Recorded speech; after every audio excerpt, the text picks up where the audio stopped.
The one and only Howard Eskin. Howard, it's Zach Gelb and Chase Senior, WHIP Radio in Philadelphia. How are you?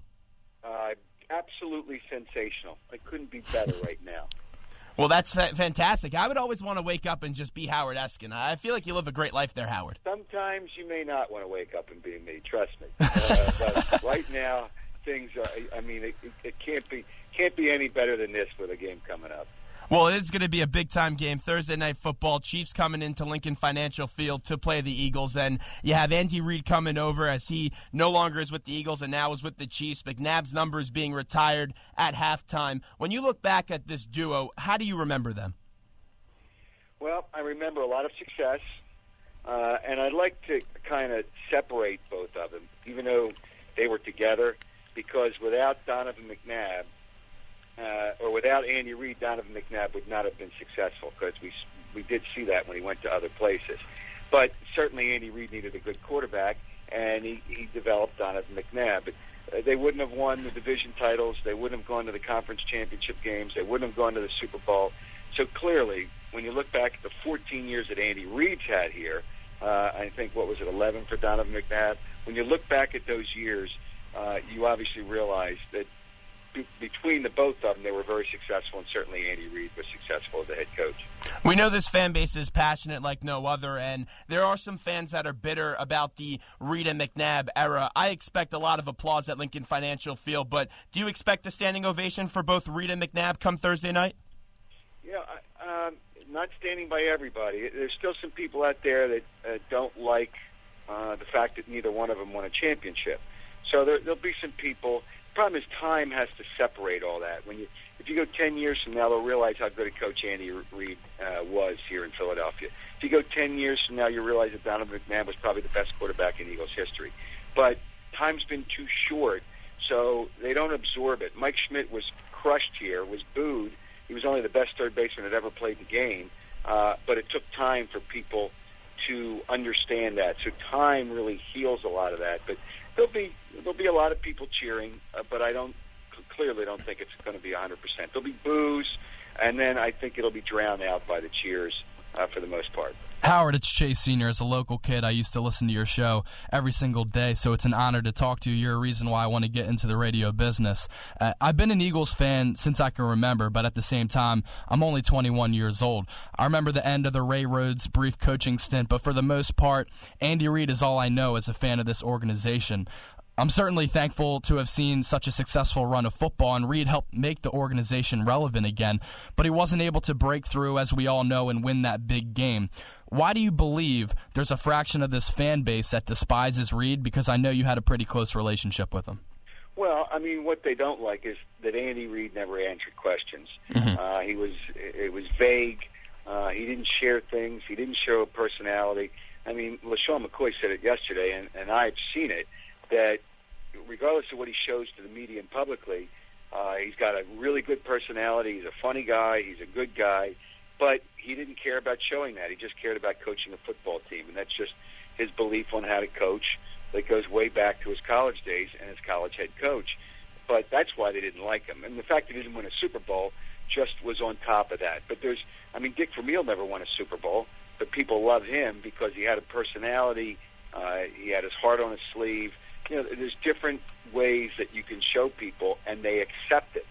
They can't accept Andy Reid not showing the fact, not showing any emotion, not laughing, not smiling. He was upset, obviously, at the end, but never really showed it. And I think that was the biggest problem with Andy Reid. And people just never could accept the way he was personally, and then started to overlook what he did as a head coach. You can't forget that in 2 years he got into the playoffs, but people don't want to remember that. They just remember the other parts about Andy Reid. Howard Eskin joins us on the hotline, Philly's #1 college radio station, WHIP. This is the main event with Zach Gelb and Chase Senior. And Howard, this team went to 5 NFC championship games. They were one drive away from winning a Super Bowl. Why was this team never able to break through and bring a Lombardi trophy back to Philadelphia? Well, in the end, it comes down to players. And you can blame the coach, but ultimately it's the players. The coach helps the players get better, and Andy Reid helped them get better. But the players have got to win for you. You think Bill Belichick would have won Super Bowls without Tom Brady? No way. Without Tom Brady, there were 500 teams It's a good forever point. under Bill Belichick. So, he's the greatest. Well, yeah, he's a good coach, but you need the players to be able to accomplish it. And Donovan McNabb, for a few reasons, just wasn't. He was really good, but he wasn't. I don't think he was great. I think he was really good. And ultimately, and it's not just him. There's players that just didn't get it done. The defense didn't get it done that day. The offense turned the ball over too many times. There's a few issues, and it's really just not the head coach. When you look at the numbers that have been retired by the Eagles organization, you see names like Steve Van Buren, Brian Dawkins, Chuck Bednarik, Reggie White, and Jerome Brown. McNabb is the franchise record holder in touchdown passes and passing yards, but a lot of talk in the city is that he is not deserving of getting his number retired by the Birds. In your eyes, did McNabb do enough during his career in Philly to deserve getting his number retired by the organization? Yeah, I think he should have had his number. He should have his number retired, but I wouldn't have done it this quickly. I would have waited a little while because you got to let it settle in. And for whatever reason, they wanted to do it now. Donovan McNabb probably wanted to do it now, but you've got to let it settle in a little bit. And we're too quick to do these things. To get in the Hall of Fame, you got to wait 5 years after you're retired, and then you don't get in because in football, guys don't get in right away anyway. Mm-hmm. So I think they needed some time to separate it, but I do believe that eventually. Obviously, it's going to happen Thursday night. Eventually, he should have had his number retired. A few more questions with Howard Eskin, who joined us on the hotline, Philly's #1 college radio station, WHIP. Howard, let's get to these current-day group of Eagles. They opened it up in Washington. They impressed a lot of people, opened up a lot of eyes, and then they dropped a very tough one going up against the Chargers at Lincoln Financial Field. The head coach has been a lot talked about in this town. Will his offense be able to last? They also were questioning his game management in the final 2 minutes of that Chargers game. How would you grade the job so far of Chip Kelly 2 games into this era? It's really hard to grade him. It is. I mean, two games is really not a fair assessment. So maybe a B-, maybe a C+, because he's only 1-1.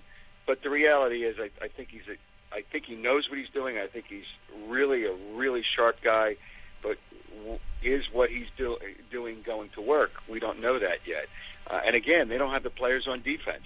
So offensively, they've done a really good job, but they don't have the players on defense, and really that's a problem. I look at that end of the game 2 different ways. He wanted to score a touchdown, and the best way he thought was to keep one going, because the reality is, even if he did run it down to the 2 minutes, San Diego would have still gotten the ball back with 1:40, and they had 2 timeouts. They never even used their timeouts on the last drive, so it didn't even matter. They would have moved down. If you didn't score a touchdown, all they needed was a field goal, and that was the problem. They needed to score a touchdown, and he did it the best way he thought. But it's really hard to give him a solid grade because it's only 2 games into his regular season, first season. Since Chip Kelly has been hired as the Eagles head coach, the fan base has been revitalized, and they're finally not seeing a stale product that was becoming the case under Andy Reid. When you look at Chip Kelly now, you've gotten to see him firsthand and how he runs the team. How do you see the Chip Kelly era playing out when you look down the road in about 5 years? Well, I can't see it playing out unless they get players. I mean, I think he's a good coach. I think they got a chance to win because their offense is really good, and all they need is one side of the football. The only way he's going to be recognized as a terrific coach in Philadelphia is he wins a championship. And they do it? Yeah, but a lot of things have to happen. So I can't answer. I can't see the future. I think they'll move forward. I think they'll be a better team this year. I think they'll be a better team in the future. Will they win a championship? That's really hard to answer that question. Final one here with Howard Eskin as he joins us. Howard, this defense, you mentioned it, has been atrocious. They can't get pressure on the quarterback. Every wide receiver could go downfield so far through these first 2 games of the season. You hope Billy Davis could improve this unit, but you have a Chiefs team coming in here on Thursday with Alex Smith, who isn't an elite quarterback, but he's an average, above average quarterback, and then Jamal Charles, who's one of the best backs in the league. This is going to be a tough matchup for this Eagles defense on Thursday. Well, it will be, but I don't think Kansas City scores a lot of points. And with that being the case, I think the Eagles are going to win, but I think it's going to be really difficult for the Eagles to win. But they're going to have to score 30-some points to do it. That's what it's going to come down to. Well, Howard, we really appreciate the time. Thanks so much. I'm sure I'll see you in New York this year for the Super Bowl down at Radio Row. We appreciate a few minutes, and let's talk to you again real soon. No problem. Thank you. Howard Eskin right there on the hotline, Philly's #1 college radio station, WHIP. 215-204-9449 is our number. We'll take a quick break, and when we get back, we have Hollis Thomas, former Philadelphia Eagles defensive tackle, played on a bunch of those NFC Championship teams, got to the Super Bowl in 2004. Will join us to take a look on the McNabb and Reed era. We'll take a break. We'll be back right after these short messages.